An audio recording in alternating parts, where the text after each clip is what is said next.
আউযু বিল্লাহি মিনাশ শাইতানির রাজিম। বিসমিল্লাহির রহমানির রহিম। প্রিয় ইউটিউব ভিউয়ার্স, আজকে একটি তদবির নিয়ে আসলাম। এটা একটা সহজ তদবির, সবাই করতে পারবেন। যারা সাধারণ কবিরাজ ভাইরা আছেন তারাও করতে পারবেন, সবাই করতে পারবেন। এই তদবিরটিতে আজমিয়াত লেখা হয় নাই, আজমিয়াত লেখার প্রয়োজন হবে না, কারণ এখানে আয়াত দেওয়া হয়েছে। তো ভাই দোস্ত,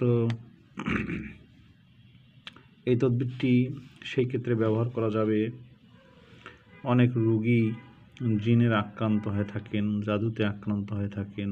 আক্রান্ত হওয়ার পর বারবার সেন্স হারিয়ে যায়, জ্ঞান হারিয়ে যায়।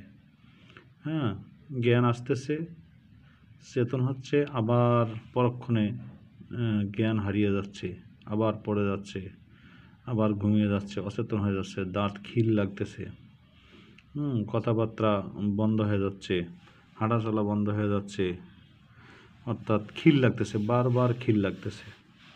জিনের আক্রমণের কারণে অনেক সময় এ ধরনের সমস্যা হয়ে থাকে।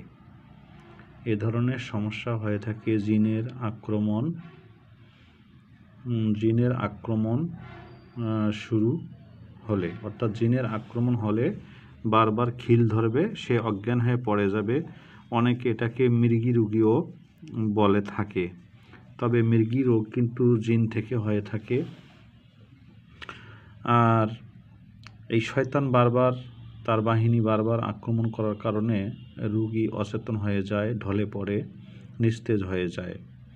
দেখবেন আপনি রুকিয়া করেছেন, রোগী ভালো, আপনি যেই একটু সেখান থেকে দূরে চলে যাচ্ছেন, রোগী আবার সাবেক আগের অবস্থায় অচেতন হয়ে যাচ্ছে, ঘুমিয়ে যাচ্ছে। কারণটা কি? সেখানে জিনের আক্রমণ হচ্ছে, শয়তানের আক্রমণ হচ্ছে।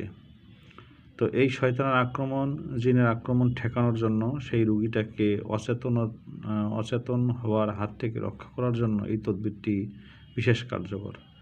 কারণ আমি আপনাদেরকে বলি যে সূরা ফাতিহা উম্মুল কোরআন বলা হয়, কোরআনের জননী বলা হয়, এবং সূরা ফাতিহাকে অনেক তাফসীরবিদগণ সলাত বলেছেন।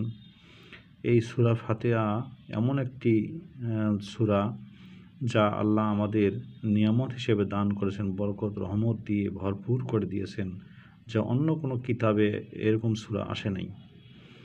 এবং এই সূরাটি যখন নাজিল হয় তখন ইবলিস অঝোর ধারায় বুক ফাটা কান্না করেছিল পৃথিবীর বুকে।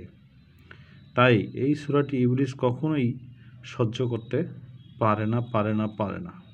ভাই দোস্ত, আপনারা তাফসির পড়লে বুঝতে পারবেন।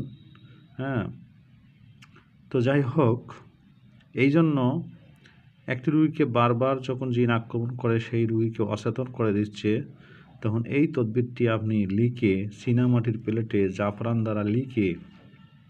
জাফরান মেশক দ্বারা লিখে গোলাপ জল সহ ধুয়ে নিয়ে রোগীকে চোখে মুখে ছিটা দিবেন এবং রোগীকে খেতে দিবেন। অনবরত যতদিন এই সমস্যা থাকে ততদিন রোগী খাবে, খেতে থাকবে, অনবরত খেতে থাকবে, এবং তার চোখে মুখে একটু ছিটা দিবেন। তেলের সাথে সেই গোলাপ জল, সেই পানি মিক্স করে সারা শরীরে মাখতে পারেন।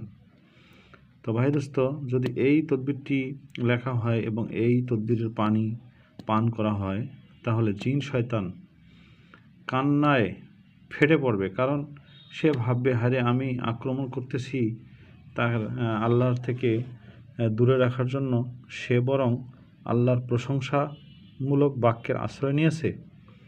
তখন ইবলিস আর সহ্য করতে পারবে না, তখন সেখান থেকে চলে যাবে দূরে গিয়ে ইবলিস পলায়ন করবে, আর সে আফসোস করতে থাকবে। এই জন্য এই তদবিরটি খুবই কার্যকর। এই তদবিরটি আপনাকে লিখতে হবে 4 নম্বর রাশির সেতারা অনুযায়ী, বুরুজ অনুযায়ী। মুয়াক্কেলগুলোর নাম আপনারা লিখে দিতেও পারেন, নাও দিতে পারেন। 4 নম্বর রাশির সেতারা অনুযায়ী, লগ্ন, চাল, ক্ষণ অনুযায়ী আপনি এই তদবিরটি করতে পারেন। এই তদবিরটি যে কেউ খেতে পারবেন এবং তেলের সাথে মালিশ করতে পারবেন এবং মুখের মধ্যে ছিটা দিতে পারবেন। যে রোগীগুলো অচেতন হয়ে যায়, খিল ধরে, আবার অনেক সময় জিন তাড়ানোর পর রোগী বেহুশ হয়ে যায়, তখন এটা লিখে একটু পানি ছিটা দিবেন, দেখবেন যে রোগী ইনশাআল্লাহ সে জ্ঞান ফিরে পাবে, হুঁশ হয়ে যাবে তার। সে হুঁশ হওয়ার পর এটা শরবতের সাথে লিখে রাখবেন, শরবত এবং পানির সাথে মিশ্রণ করে এটা খাইয়ে দেবেন, রোগী ভান নেমে যাবে। তো এটা দ্বারা অনেক কাজ করা যাবে ইনশাআল্লাহ আপনারা এটা ব্যবহার করে দেখতে পারেন। আসসালামু আলাইকুম। সকলেই ভালো থাকবেন, সুস্থ থাকবেন।